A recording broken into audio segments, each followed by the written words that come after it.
The document arrived at Forward Coordination Post 7 on the 43rd day of the Coalition's joint deployment, and Sova Keleth read it 3 times before setting it down on the edge of the console. The stamp at the bottom read, Auxiliary Tier 3. Non-integrated behavioral variance exceeds command tolerance. Sova had been a Venn observer for 11 cycles. She had filed assessments on Kuth border disputes, on Relosi quarantine protocols, on the slow bureaucratic dismantling of the Marin trade corridor. She was not accustomed to being surprised by documentation. What surprised her now was not the language of the document. It was the human sitting across the room, 3 meters away, who had apparently read the same document 2 hours earlier, and then returned to his workstation and begun re-indexing the routing manifests for the following morning's supply chain, as though the stamp at the bottom had been about someone else entirely. His name was Corey Tran. Corey. He held the rank of Logistics Coordinator, 2nd class, assigned to Post 7 following a redeployment that the Coalition's Personnel Division had described in its own notes as routine. Sova had read those notes too. There was a phrase in the margin, added in the handwriting of some Tarathi clerk whose name was not recorded. Unsponsored species. Provisional placement. Review pending. She had assumed, reading that phrase on the transport ship 3 days ago, that she would arrive at Post 7 and find something that justified the caution. She found 4 humans and a routing problem. Post 7 had been built for 8 crew. It was currently staffed by 4. Corey ran logistics coordination. A woman named Priya handled communications relay. A man everyone called Marsh, whose service record listed his full name as Marcellus Owen, maintained the station's physical systems. The 4th human, a medic named Selene, occupied the smallest bunk in the station and spent her off hours reading from a battered reader whose screen had been cracked along one corner and repaired with a strip of adhesive tape that had since yellowed. These were the humans the Coalition had placed in Auxiliary Tier 3, the lowest classification in the integration hierarchy, the bracket reserved, in the Coalition's own documentation, for species whose command behaviors were too unpredictable to incorporate into standard operational flow. Sova began her observations on the 2nd day. She had a protocol for this kind of assignment. She would note behaviors that deviated from Coalition baseline norms and file them without editorial comment. The protocol was designed to produce neutral data. What it produced, in this case, was a series of entries that she found herself rereading with increasing attention. The first entry noted that Corey had, at some point during his 2nd sleep cycle at the station, reorganized the entire supply manifest into a system that did not correspond to any Coalition standard filing format. When Sova asked him about it the following morning, he said the standard format made it harder to spot gaps at a glance. He said this in the same tone he used to request a 2nd cup of the station's coffee substitute. He did not explain further. He apparently did not consider it to require explanation. The 2nd entry noted that when one of the station's 2 power relays failed on the 6th day, Marsh did not file a formal maintenance request. He fixed it with components cannibalized from a piece of equipment Sova had assumed was non-functional and set aside. When she asked how long the relay had been failing, he said about 3 days. When she asked why he had not reported it, he looked at her with what she could only describe as gentle confusion and said, it seemed easier to fix it than to report it. The 3rd entry gave her the most difficulty to write. On the 9th day, Sova was at her desk at 4 in the morning, station time, unable to sleep. She heard a sound from the main room. She found Priya at the communications console, not on duty, not monitoring any active channel, listening to a recording. It was music. Human music. The kind that moved at a tempo. Sova did not have a word for in Venn notation. Something between a heartbeat and a drumline, with a human voice layered over it that was simultaneously mourning and declarative. Sova stood in the doorway for a full 2 minutes. Priya did not notice her. She was simply listening, her chin resting on her folded hands, her eyes open and looking at something that was not the console. When the recording ended, Priya looked up and saw Sova and said, "Sorry, did I wake you?" And when Sova said no, Priya said, "It was my sister's favorite." She said it simply, without drama, and then she closed the audio file and went to bed. Sova wrote in her entry that evening, "They carry their absent ones with them in ways this observer has not previously catalogued. The practice appears to function as stabilization rather than disruption. Further observation required." She had been at Post 7 for 12 days when Fleet Magistrate Ordain Voss arrived by long-range shuttle with Commander Reith at his side and a second set of integration documents in his courier case. Voss was Torathi. The Torathi were not the largest species in the coalition by any physical measure, but they held 4 of the 7 command seats on the Coalition Joint Council and had held them for 60 years. Their institutional confidence was, in Sova's experience, structural rather than arrogant. They did not believe they were better at command because they thought highly of themselves. They believed it because every data set they had operated from for 6 decades had confirmed it. Their model worked. It had worked across 11 species integrations. Voss, in particular, had personally overseen 3 of those integrations, and all 3 were considered successful by the metrics the coalition used to measure such things. He reviewed Post 7's current assignment roster for approximately 8 minutes before speaking to Reith in a voice that was not meant to travel across the room, but did. "Unsponsored species," he said. "Provisional placement. I want updated behavioral variance assessments within 48 hours. Reith's response was quieter. Sova caught only part of it. She caught enough. He said the phrase, Tier 3 assignment. And then he said, behavioral unpredictability. And then he said something Sova could not fully hear, but which ended with packwalkers, which was a Torathi informal term she had seen in 2 prior files, and which did not translate precisely, but carried the implication of a species whose loyalties were too diffuse and too emotional to be operationally sound. Corey, who was 3 meters away, did not appear to have heard any of it. Sova noted this. She also noted that Corey's manifest re-indexing had, by this point, reduced Post 7's supply gap identification time from an average of 4.5 hours to approximately 40 minutes. She did not mention this to Voss. Her protocol was observation, not advocacy. Not yet. The supply chain collapse began on the 31st day of Sova's assignment, which was the 43rd day of the joint deployment. It did not begin as a collapse. It began as a delay in the secondary provisioning route for the coalition's forward units, which was a problem the Torathi Logistics Division was prepared to handle through standard rerouting. The standard reroute depended on the availability of 3 relay stations in the mid-corridor sector. 2 of them had already been flagged for reduced capacity due to an engagement 2 weeks earlier that the after-action reports described as contained.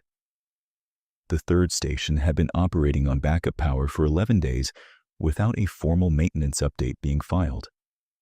When the 3rd station went offline at 0340 hours on the 43rd day, the reroute failed. Forward units 12, 17, and 24 were in the middle of an active engagement without confirmed resupply windows. Sova was awake when the alert came through. She was awake because she had been awake for most of the night, reading Reith's updated behavioral variance assessment, which he had filed at 0200 hours. It used the phrase non-integrated behavioral variance exceeds command tolerance 4 times. It used the phrase Packwalker instability once in a footnote as a clarifying note that was not technically part of the official language, but was not technically absent from it either. At 0342 hours, Voss opened a channel to Coalition Joint Command from the station's secure comm room and began issuing routing instructions. Corey, who had apparently also been awake, was already at his console. Sova watched from her desk as Corey pulled the supply chain architecture onto his main display and began running projected routes. He did this with the same unhurried focus she had observed when he reorganized the manifests. His hands moved across 2 input surfaces simultaneously. He did not appear to be rushing. At 0351 hours, Voss emerged from the secure comm room and saw Corey at the console. He looked at Reith. Reith looked at the console. Then Voss crossed the room and said, in a voice he clearly intended to be procedural rather than confrontational, "Coordinator, this situation is being handled through Primary Coalition Logistics Command. Step down from that station." Corey did not step down immediately. He said, "Magistrate, Units 12 and 24 are on borrowed time with what they have on hand. The primary logistics routing as currently structured adds 6 hours to the resupply window. I have a secondary configuration that brings it to 2.5. Voss said, "The primary routing follows Coalition integration standards. This station is assigned to Auxiliary Tier 3. You are not authorized to interface with active operational logistics at this level." Corey was quiet for 3 seconds. Then he said, "I understand." He did not leave the console. Sova wrote in her notes, at the margin of Reith's variance assessment, a single sentence she would not include in any official filing for another 4 days. He understood, and he did not move. Voss issued a formal order at 0357 hours with Reith as witness. The order rerouted all active operational logistics channels away from Post 7's coordination system and consolidated them through the Torathi managed hub at Relay Station 14. This was, by Coalition procedural standards, a lawful order.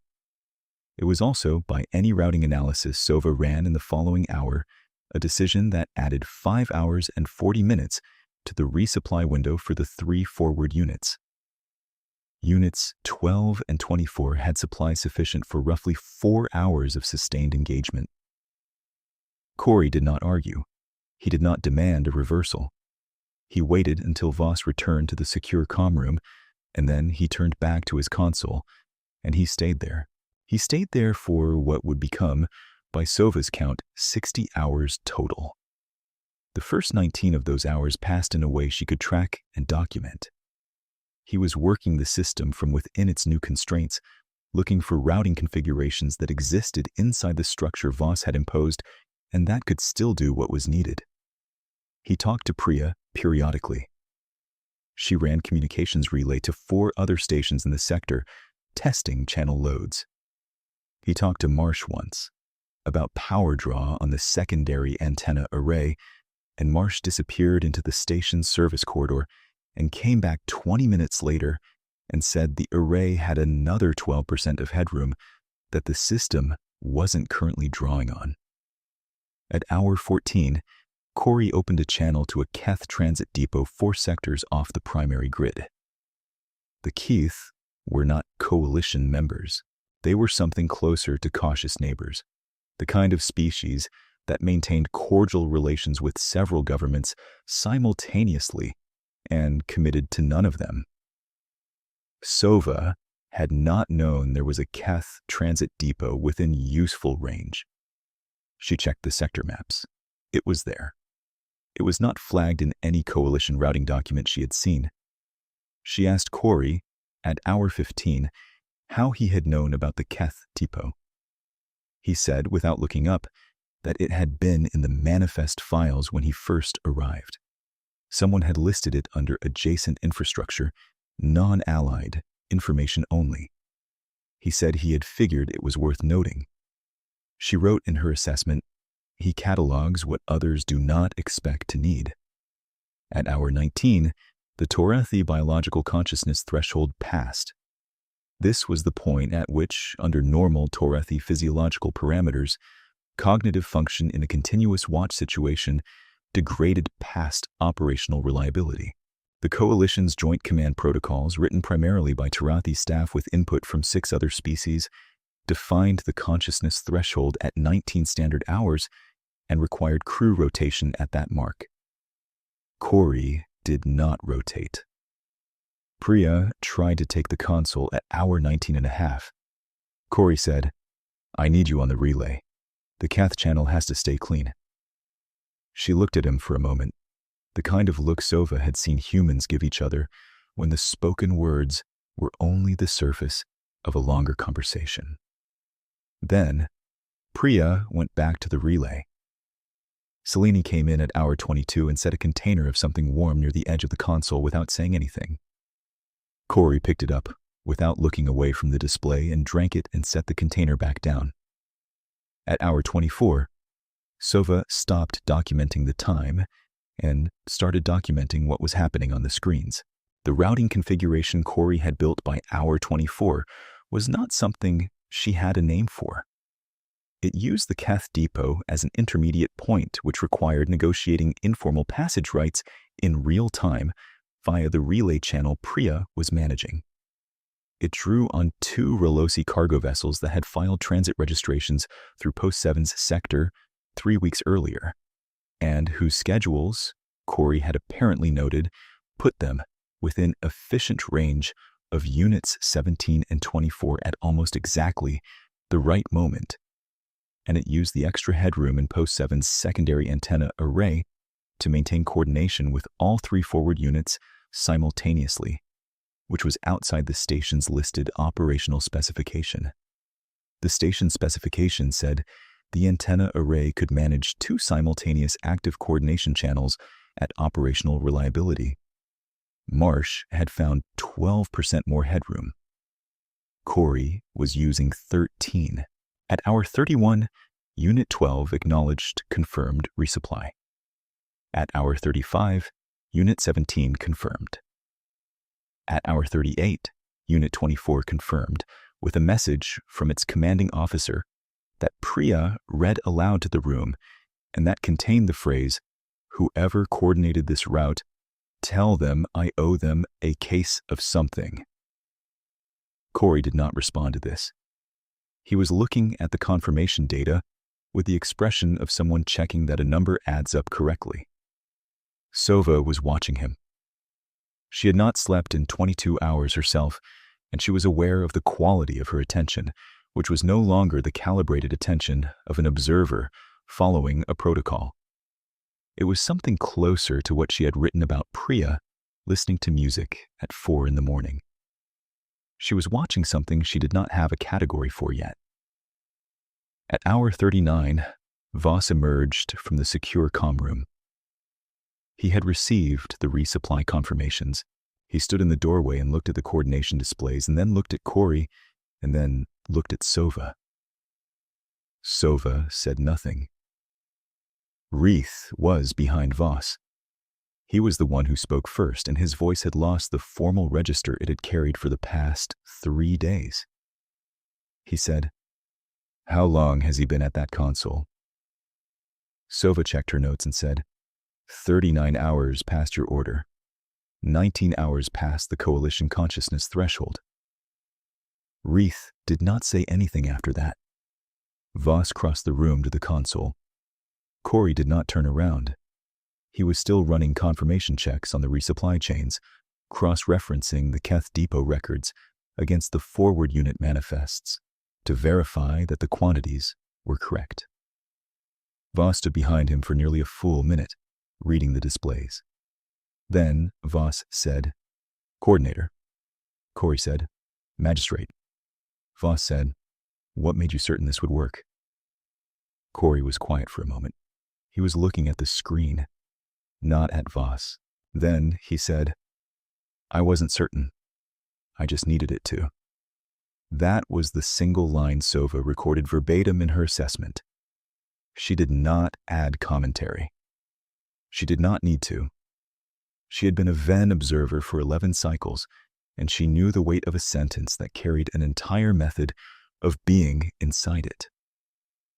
Voss stood there for another moment. Then he stepped back from the console and said to Reith, in a voice that was quieter than anything he had said at Post 7 before, "Get me the integration amendment documents." At hour 41, Corey allowed Priya to take the console. He sat down on the floor with his back against the wall beneath the console, which was where Selene found him 6 minutes later, and where he remained, asleep, for 14 hours. If you are listening to this and thinking about the people you know who have stayed at something past the point where any reasonable measure said they had the right to stop, this is a good moment to consider that the Coalition's documentation had no category for that. It had a consciousness threshold and a rotation requirement, and 11 species worth of operational data. None of it had accounted for this. Sova filed her formal assessment 7 days later, after the Coalition Joint Command had issued a summons for Post 7's full operational record, and after Voss had returned to the command hub at Relay Station 14 for what the official calendar listed as a standards review session. Her assessment ran to 42 pages. She had never filed one longer than 26. The 42nd page contained her catalog of specific anomalous behaviors. She had been precise. The manifest reorganization, described in operational terms with the gap identification time reduction documented numerically, 4.5 hours to 40 minutes. The relay repair, described in maintenance terms with the component sourcing method and the headroom discovery. The music, described as a stabilization practice with specific behavioral indicators. The Keith depot, described as a cataloging behavior that had produced an operational asset no standard routing analysis had flagged.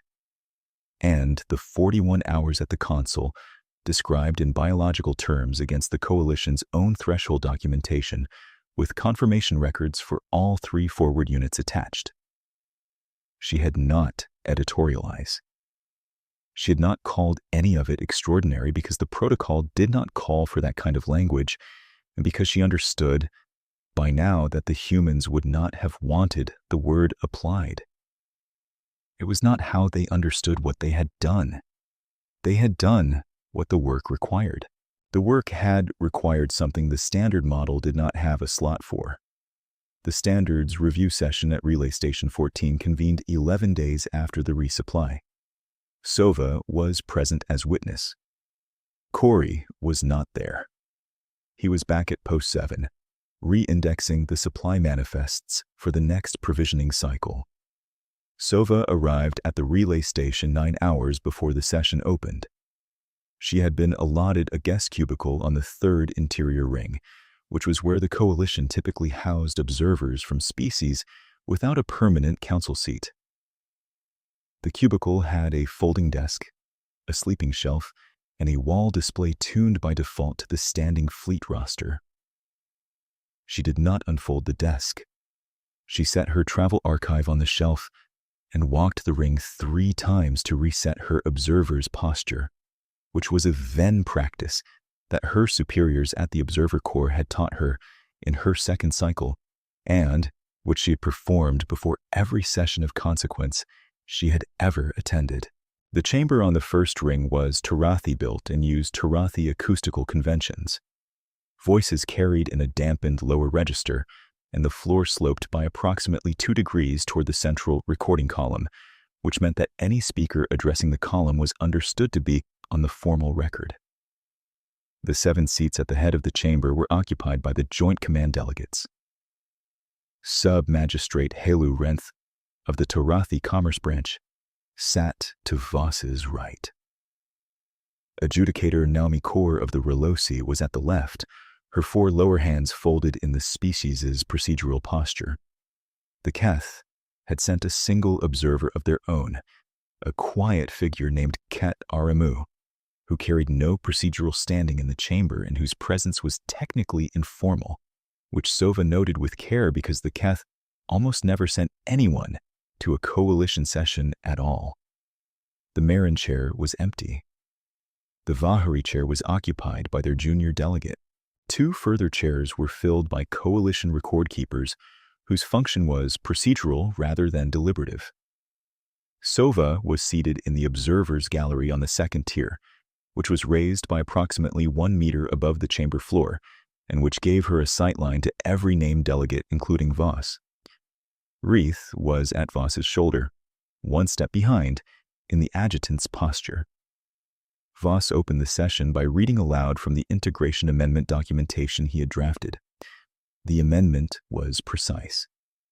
It acknowledged that the behavioral variants cited in the original Tier 3 classification had produced operational outcomes not anticipated by the coalition's integration model.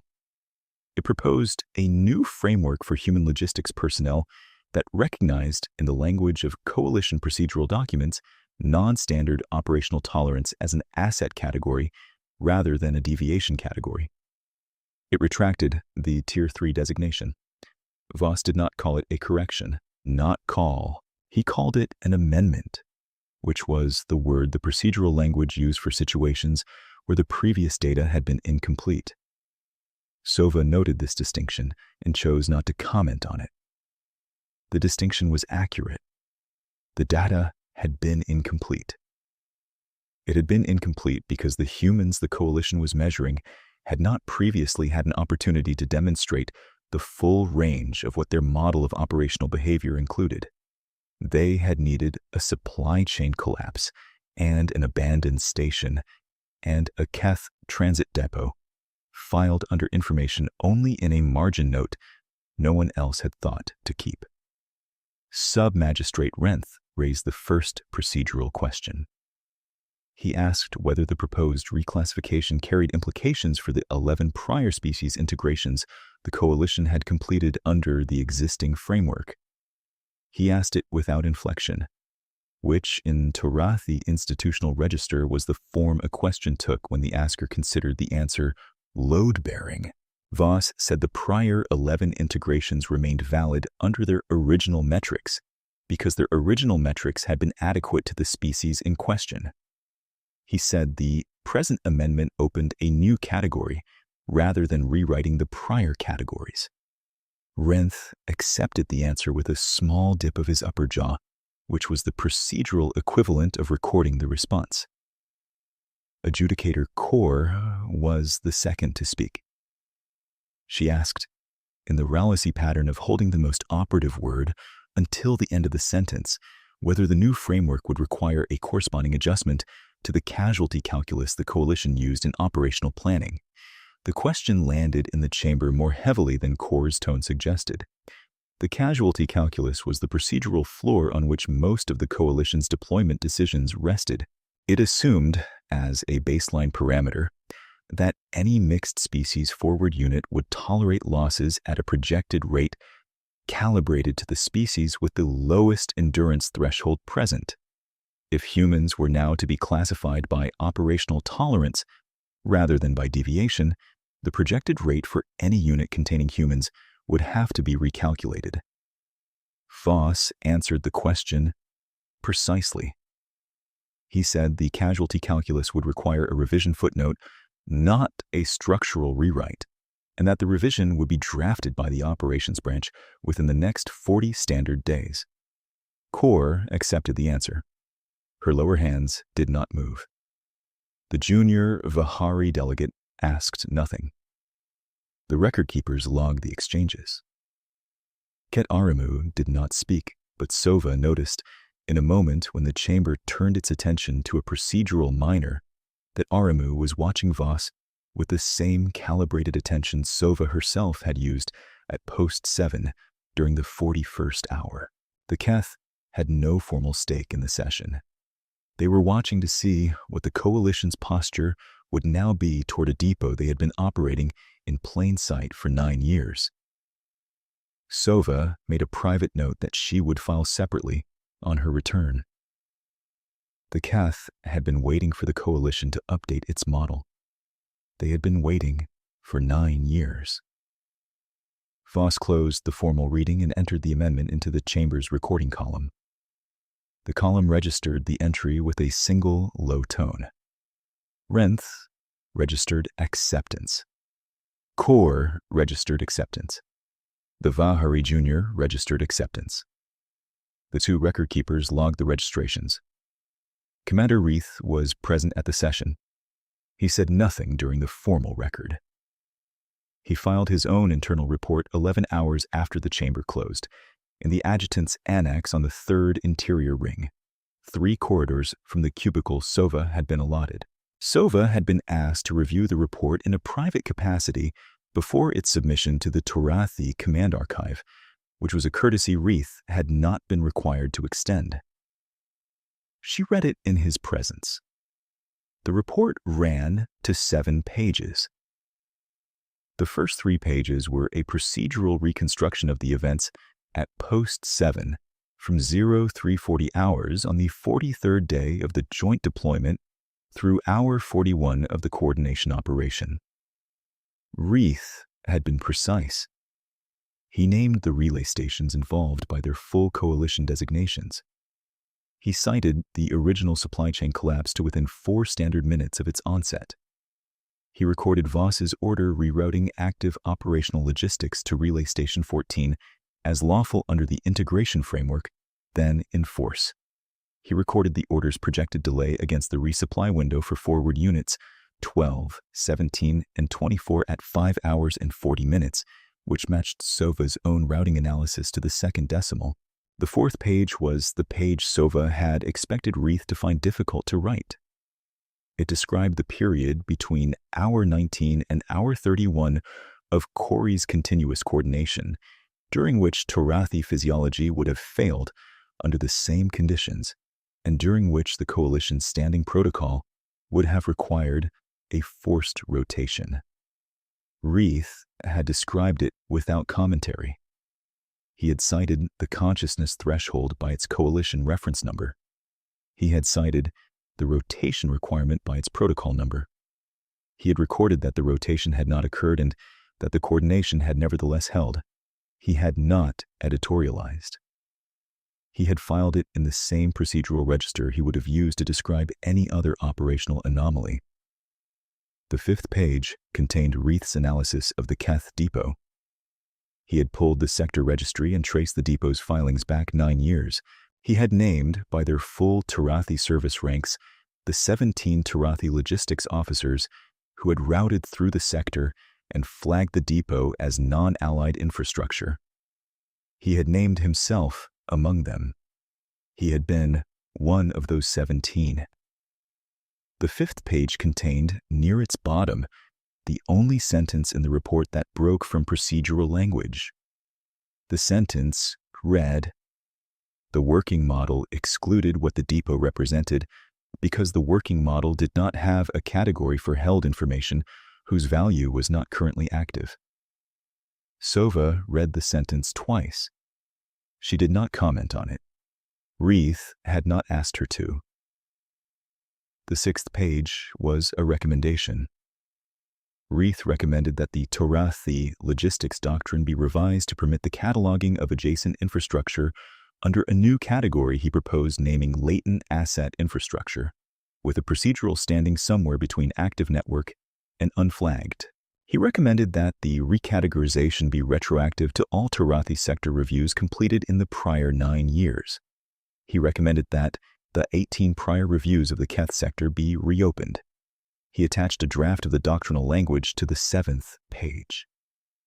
The draft was 3 paragraphs long and read like the work of someone who had thought carefully about each clause. Sova returned the report to him without notation. She said only that the recommendation was sound. Reith took the data pad back and looked at it for a moment and said, "I drafted the language 3 times. The first two drafts read as if I were apologizing for the prior reviews. That is not the doctrinal posture. Sova said the third draft did not read that way. Reith said, I had to remove the verb that did the apologizing. The verb was carrying weight the doctrine cannot carry. He said this with the same flat institutional precision he had used in the chamber. Sova noted, in her own private file, that Reith had spent 7 hours rewriting a single paragraph to land it inside the register his command would accept. She did not write that down for him to see. After Reith had filed the report into the Torath, the command archive, and closed his datapad, the formal portion of their work ended. He sat with the pad on his lap for nearly half a minute without speaking.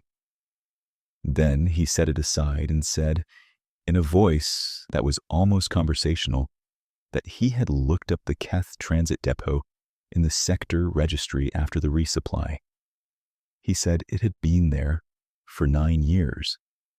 He said every Torathi logistics officer who had routed through that sector in 9 years had flagged it as non-allied infrastructure and moved on. He said he kept it. Sova said yes.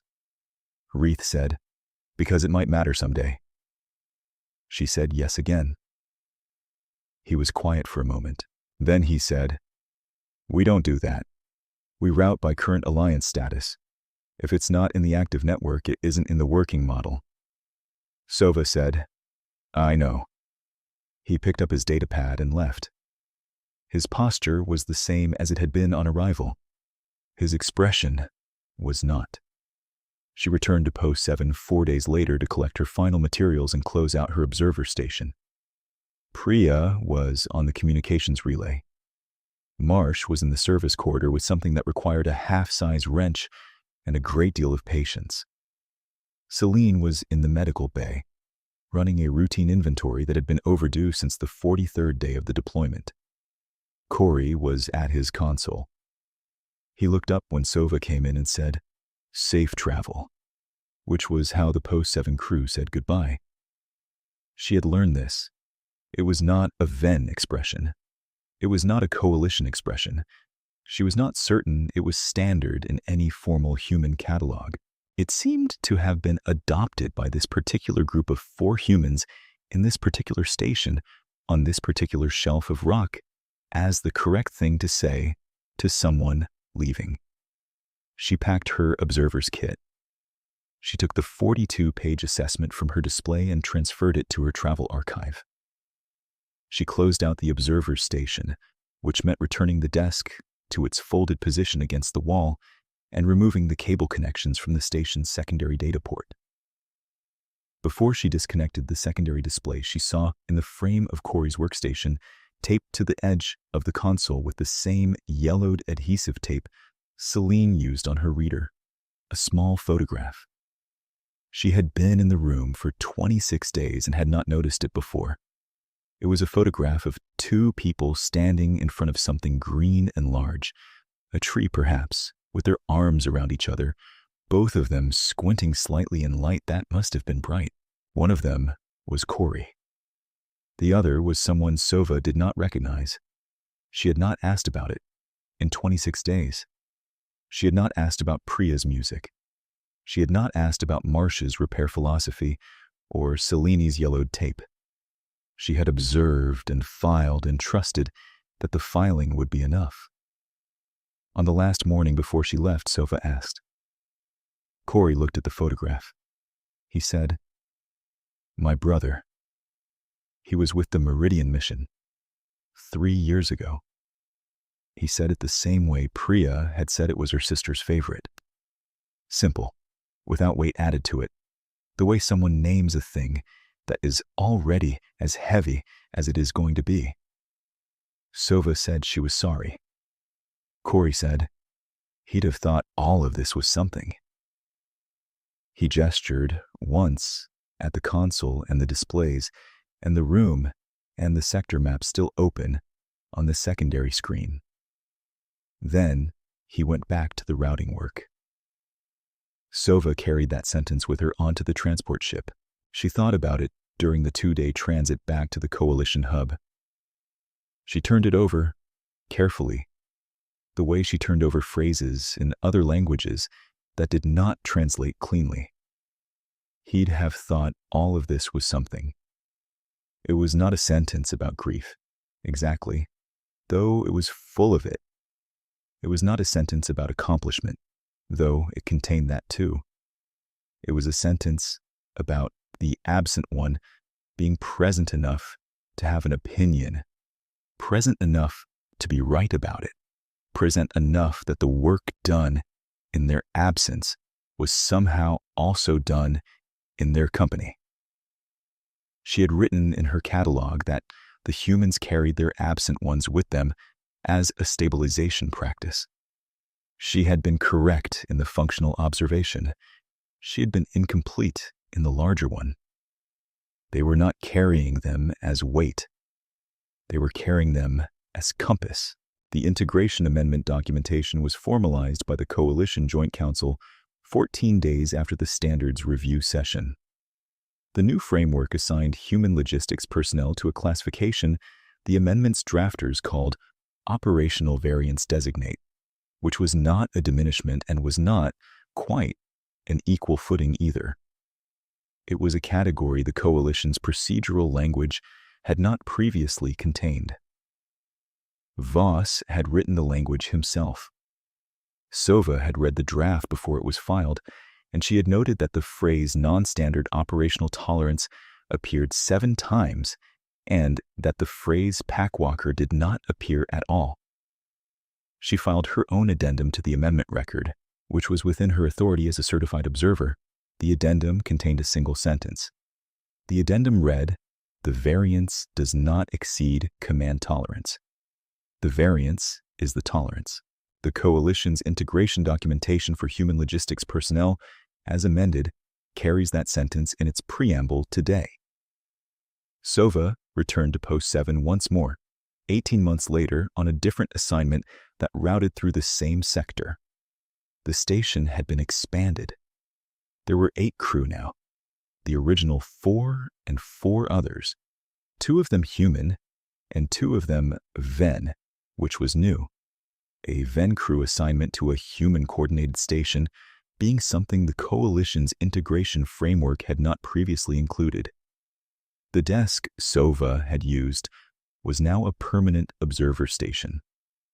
Someone had added a second shelf to it, and on the shelf there was a small clay figure that one of the new Ven crew had left there, which was a Ven custom, meaning this place is known and trusted. The antenna array had been upgraded. Both units stood straight. The mounting bracket on the secondary unit was new metal, clean, without the vibration Sova had watched through that long 41st hour. She found Corey at his console. The manifest displays had grown more complex. There were 6 active routing windows instead of 3. The Keith depot marker was present in the sector map, no longer filed under information only, now categorized as partner infrastructure, provisional, with a contact name and a channel code beside it. She stood at the edge of the room and looked at the console and at the photograph still taped to its frame. It was the same photograph. The same 2 figures in front of the same tree, in the same bright light. The tape had been replaced. The new tape was clear, not yellowed. Someone had been careful about it. Corey looked up and said, "Safe travel, Sova," she said. "I just arrived." He said, "I know. Safe travel for the duration." She sat down at the observer's station, where the Ven clay figure stood on the second shelf, and she opened her assessment archive, and she began a new page. The first entry read, "The photograph is still there.